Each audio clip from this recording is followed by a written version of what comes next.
Halo,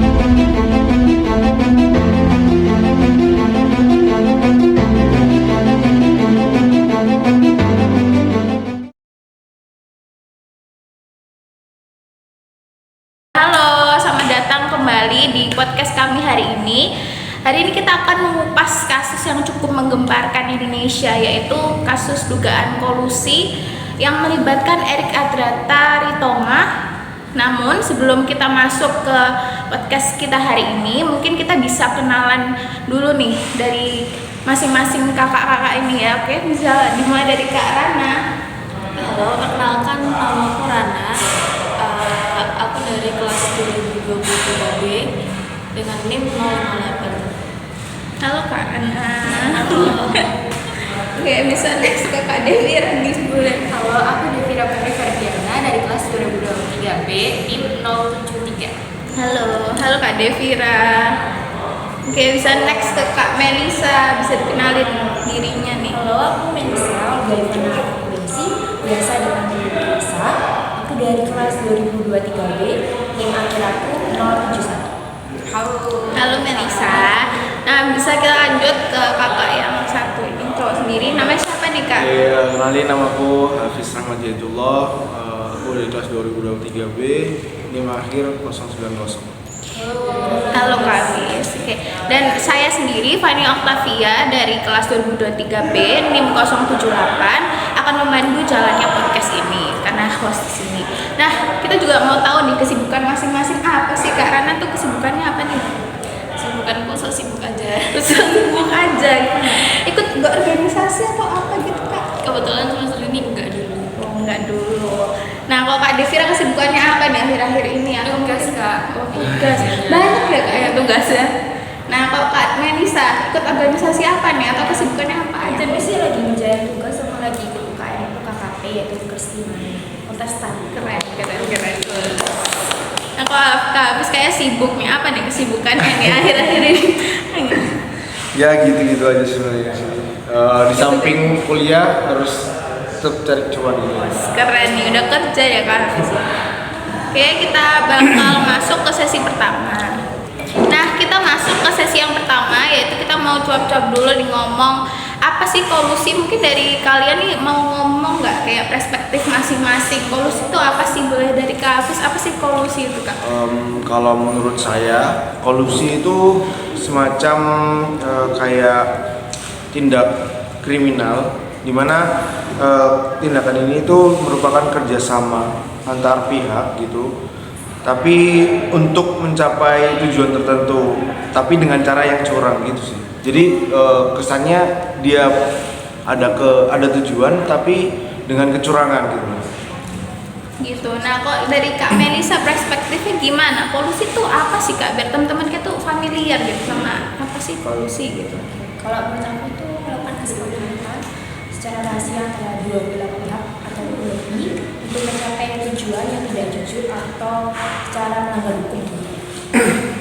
Gitu ya. Nah, suka Kak Devira gimana sih? Kolusi itu apa gitu? Kolusi kalau menurut aku tuh persekongkolan ya, kayak kata Kak Melisa tadi, dua pihak atau lebih. Nah, persekongkolan tadi itu merugikan masyarakat sama negara gitu. Nah, Kak Rana nih, kalau Kak Rana, menurut Kak Rana tuh kolusi tuh gimana sih? Kalau menurut aku kolusi itu kayak sekongkol antara para pejabat untuk merugikan pihak-pihak tertentu gitu. Kayak sebenarnya nggak tertentu juga, kayak bisa aja merugikan negara bahkan. Jadi kayak intinya sih persekongkolan rahasia yang merugikan pihak lain gitu. Nah, udah pada tahu kan ya, mungkin semoga kalian familiar nih sama arti dari kolusi. Nanti kita lanjut ke kasus yang bakal kita bahas.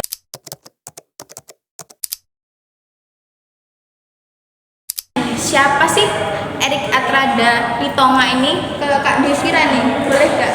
Erik Adrata Ritonga itu seorang politikus. Nah, dia ini juga anggota DPR RI.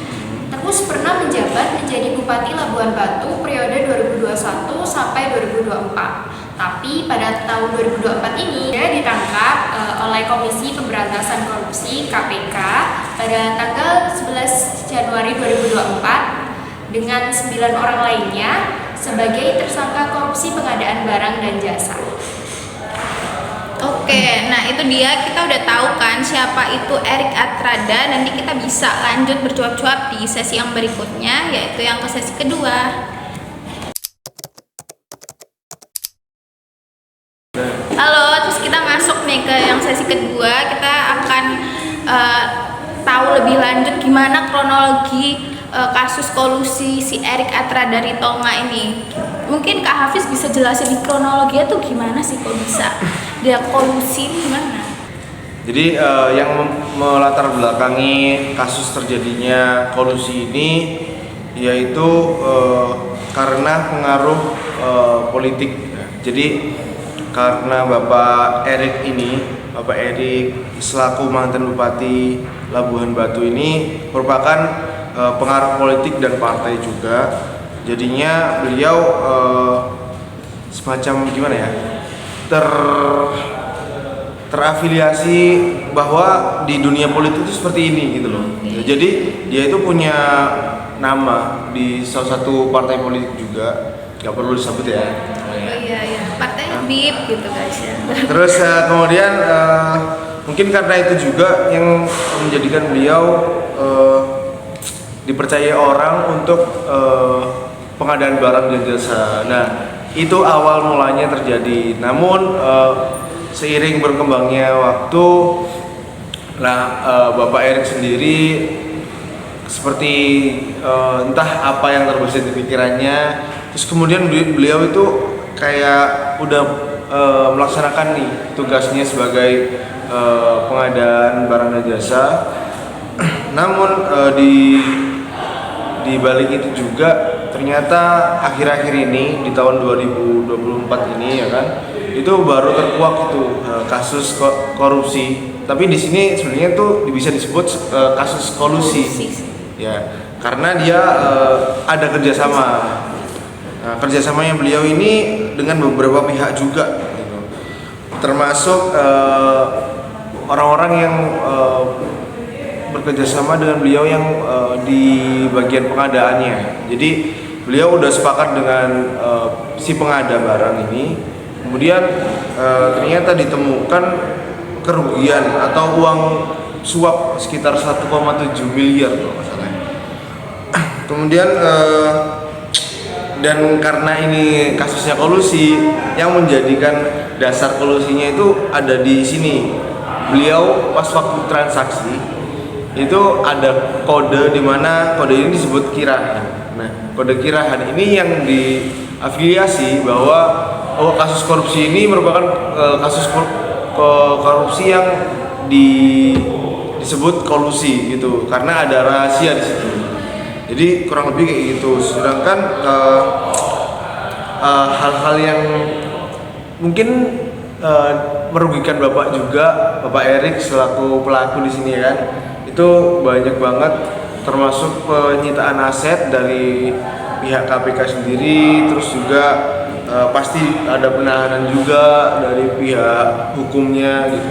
Jadi kasus ini merupakan kasus yang benar-benar merugikan, mungkin ya, merugikan banget buat negara. Jadi kalau dikuak panjang banget.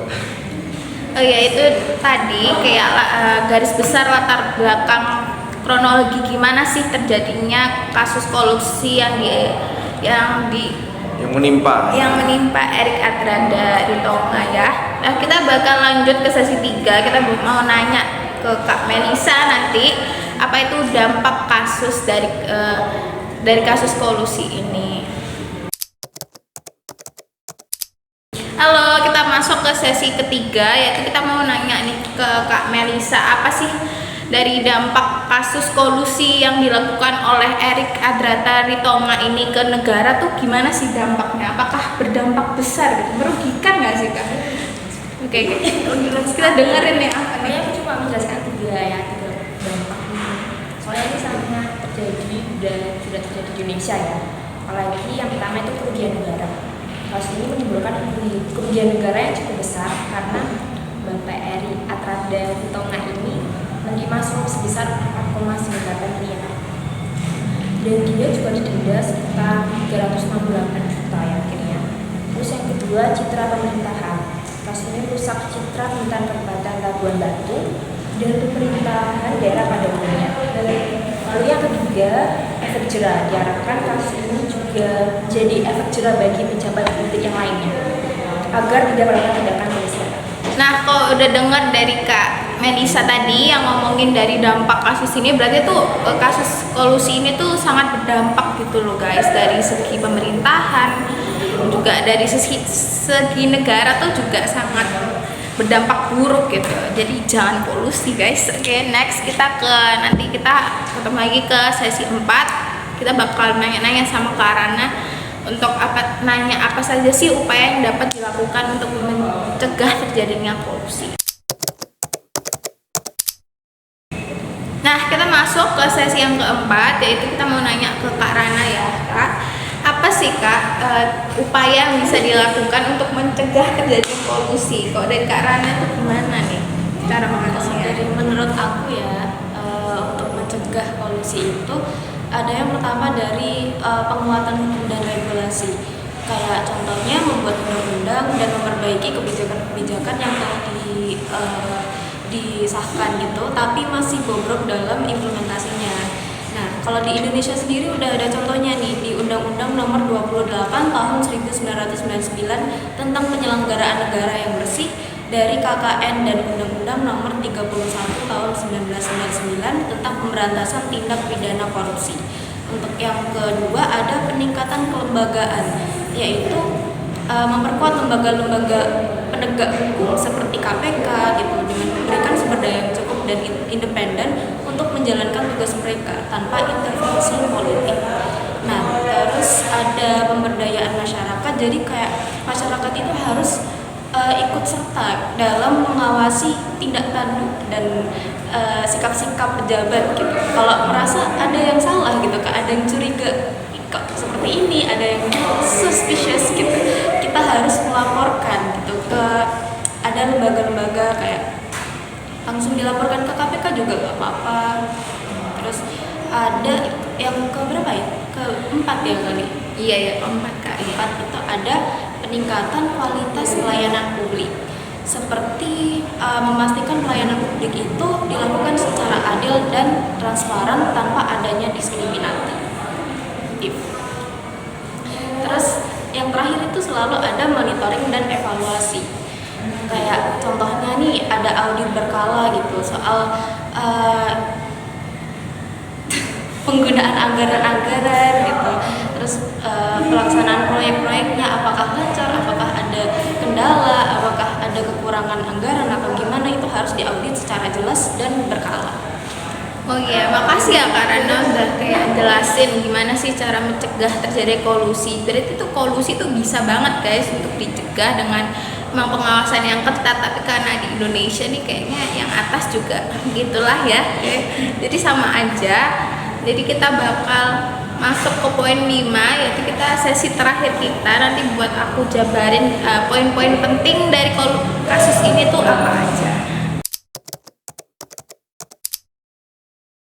Penghujung acara podcast hari ini, aku akan selaku host akan meringkas poin-poin yang udah dijabarkan oleh kakak-kakak ini, dari mulai siapa sih Erik Adra Taritonga, terus kasusnya ngapain aja. Jadi kolusi yang dilakukan oleh Erik Adra Taritonga, yaitu mantan Bupati Labuhan Batu, itu dipengaruhi oleh beberapa faktor seperti pengaruh politik, sebagai anggota partai, terus keterlibatan dalam proyek pengadaan barang dan jasa di Dinas PUPR yang melibatkan suap sebesar 1,7 miliar, penggunaan kode rahasia dan transaksi suap, serta penyitaan aset oleh KPK, termasuk oleh kantor partai Nasti. Penahanan tersangka oleh KPK menunjukkan upaya pengamatan bukti dan pencegahan pelarian. Nah, itu dia dari kasus Erik Adra Taritonga.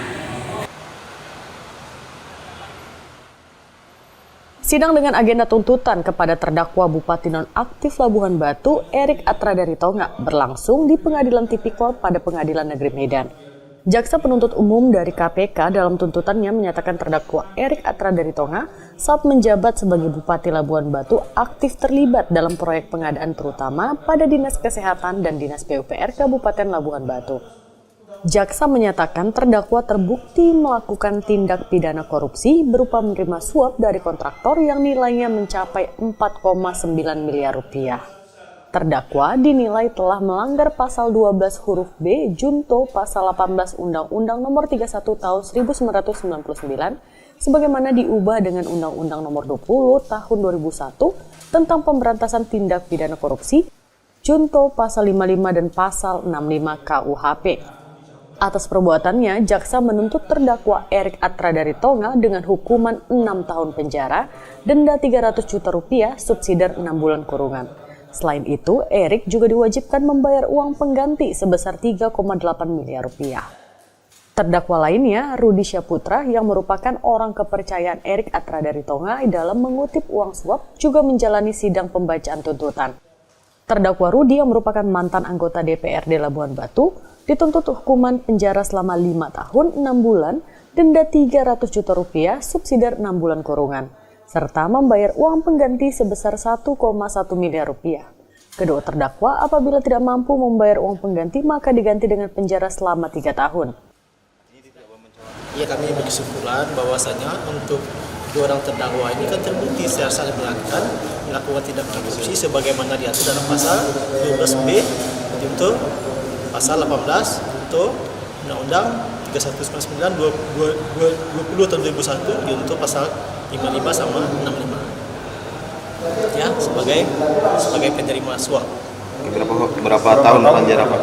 Yang kalau untuk yang terdakwa Erik Atra dari Tonga selaku Bupati Penyelenggara Negara itu kami tuntut tadi selama 6 tahun. Kalau yang Rudi Syaputra itu yang dituntut selama 5 tahun. Usai mendengarkan tuntutan, kedua terdakwa menyatakan akan mengajukan nota pembelaan atau pledoi. Itu saja yang sudah kami sampaikan. Kami kelompok 7 izin pamit undur diri. Semoga podcast ini bermanfaat bagi yang menonton. Amin. Pos dulu lah. Semoga bisa dipahami ya kalau kolusi itu jangan dilakukan guys ya. Kalau kalian udah jadi pejabat, just know, okay. Terus jadi kita mau pamit beneran untuk menutup podcast hari ini. Dadah.